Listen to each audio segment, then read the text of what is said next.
Hello guys, welcome to wave trading Kannada. So ನಾನು Dabur India ಲಿಮಿಟೆಡಲ್ಲಿ ನಾನು ಒಂದು ಪೊಸಿಷನ್ ತೊಗೊತಾ ಇದ್ದೀನಿ. ಈಗ ಎಕ್ಸಾಕ್ಟಾಗಿ ಟೈಮ್ ಬಂದು 2:14 PM, ಇವತ್ತು 15 ಏಪ್ರಿಲ್.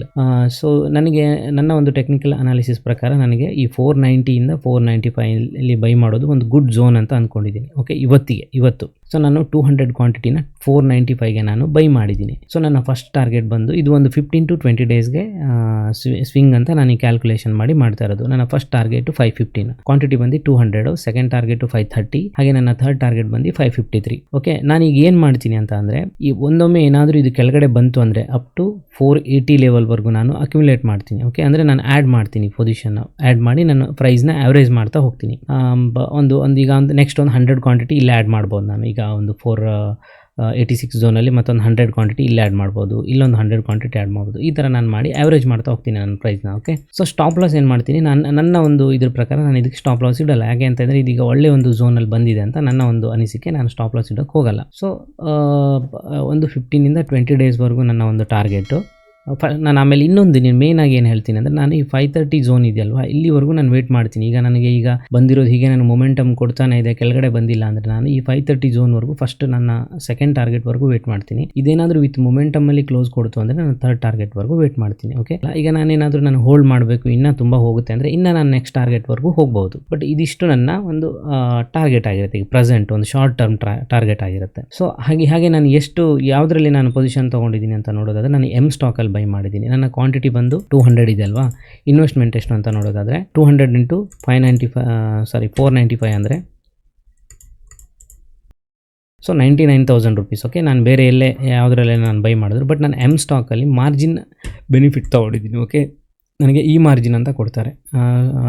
ಸಾಕಷ್ಟು ಜನಕ್ಕೆ ಗೊತ್ತಿರ್ಬೋದು, ಗೊತ್ತಿಲ್ಲದೇನೂ ಇರ್ಬೋದು, ಬಟ್ ಚಿಕ್ಕದಾಗಿ ಎಕ್ಸ್ಪ್ಲೇನ್ ಮಾಡ್ತೀನಿ. ಈ ಮಾರ್ಜಿನ್ ಅಂತಂದರೆ, ನಾನೀಗ 99,000 ರುಪೀಸ್ಗೆ ನಾನು ಇನ್ವೆಸ್ಟ್ ಮಾಡೋ ಬದಲು ನಾನು ಜಸ್ಟ್ 20,000 ಇನ್ವೆಸ್ಟ್ ಮಾಡಿದ್ದೀನಿ. ಸೊ 99,000 ಬದಲು ಮೈನಸ್ 20,000 ರುಪೀಸ್ ನನ್ನ ಹತ್ರ ಇರೋ ಕ್ಯಾಶ್ ಹಾಕಿದ್ದೀನಿ ನಾನು. ಸೊ 79,000 ರುಪೀಸ್ ನನಗೆ ಈ ಮಾರ್ಜಿನ್ ಕೊಟ್ಟಿದ್ದಾರೆ, ಯಾರು ಎಮ್ ಸ್ಟಾಕ್ ಅವರು. ಸೊ ಇದನ್ನು ಯಾವ ಥರ ಕೊಡ್ತಾರೆ ಅವರು ಅಂತಂದರೆ, ಪರ್ ಆ್ಯನಮ್ 9.9% ಇಂಟ್ರೆಸ್ಟ್ ಚಾರ್ಜ್ ಮಾಡ್ತಾರೆ. ನಾನು ಒಂದು ವರ್ಷ ಏನಾದರೂ ಈ ಸ್ಟಾಕ್ನ ಹೋಲ್ಡ್ ಮಾಡಿದೆ ಅಂದರೆ 9.9% ಇಂಟ್ರೆಸ್ಟ್, ಅಂದರೆ ಅಪ್ರಾಕ್ಸಿಮೇಟು. ಇದಕ್ಕೆ ನಾನೀಗ 1 ಲಕ್ಷದಲ್ಲಿ ನಿಮ್ಗೆ ಹೇಳ್ತೀನಿ, 79,000ಗೆ ಬೇಡ, 1 ಲಕ್ಷ ನಾನು ಹೋಲ್ಡ್ ಮಾಡಿದೆ ಅಂತ ಇಟ್ಕೊಳ್ಳಿ, ಇಂಟು 9.9 ಅಂದರೆ ಸಾರಿ ರಾಂಗ್ ಕ್ಯಾಲ್ಕುಲೇಷನ್ ಮಾಡ್ತಿದ್ದೀನಿ ನಾನು. 1 ಲಕ್ಷಕ್ಕೆ ನಾನು 9.9 ಅಂದರೆ ಅಪ್ರಾಕ್ಸಿಮೇಟ್ 9,900. ಓಕೆ, ಡಿವೈಡೆಡ್ ಬೈ 12, ಎಷ್ಟು 12 ಮಂತಿಗೆ. ಪರ್ ಮಂತ್ಗೆ ನನಗೆ 825 ರುಪೀಸ್ ಬಿತ್ತು. ಓಕೆ, ಆ 825ನ ನಾನು 30 ಡೇಸ್ಗೆ ಡಿವೈಡ್ ಮಾಡ್ತೀನಿ. ಪರ್ ಡೇ ನನಗೆ 27.5 ರುಪೀಸ್ ನನಗೆ ಇಂಟ್ರೆಸ್ಟ್ ಚಾರ್ಜ್, ಅಂದರೆ ಇದು 1 ಲಕ್ಷಕ್ಕೆ. ಇನ್ನು ಕಡಿಮೆ ಬೀಳುತ್ತೆ ನನಗೆ 79,000 ಅಂದರೆ ಅಪ್ರಾಕ್ಸಿಮೇಟ್ ಒಂದು 20,000 ಇನ್ಕ್ಲೂಡಿಂಗ್ ಟ್ಯಾಕ್ಸ್ ಒಂದು 25 ರುಪೀಸೇ ಹಿಡೀರಿ, ನನಗೆ ಪರವಾಗಿಲ್ಲ. ಈ 27ಗೆ ಮತ್ತು ಪ್ಲಸ್ ಟ್ಯಾಕ್ಸ್ ಅದು ಇದು ಅಂತೇಳಿ ಒಂದು 32,000 ಆಗ್ಬೋದೇನೋ, 32 ರುಪೀಸ್ ಆಗ್ಬೋದೇನೋ, ಬಟ್ ಗೊತ್ತಿಲ್ಲ. ಕ್ಯಾಲ್ಕುಲೇಷನ್ ಏನೋ ಒಂದು 2-3 ರೂಪಾಯಿ ಆ ಕಡೆ ಈ ಕಡೆ ಆಗುತ್ತೆ ಅಷ್ಟೇ. ಸೊ ನನಗೀಗ ನನ್ನ ಟಾರ್ಗೆಟ್ ಪ್ರಕಾರನೇ ನಾನು ಒಂದು ಎಷ್ಟು ಇಲ್ಲಿಂದ ಇಲ್ಲಿಗೆ ಎಷ್ಟು ಪಾಯಿಂಟ್ ಆಯಿತು ನನಗೆ. ಸೊ 2 ಪಾಯಿಂಟ್ ನಾನು ಟಾರ್ಗೆಟ್ ಅಚೀವ್ ಮಾಡಿದೆ ಅಂತಂದರೆ 40 ಪಾಯಿಂಟ್ಸ್ ಆಯ್ತಲ್ವ ನನಗೆ.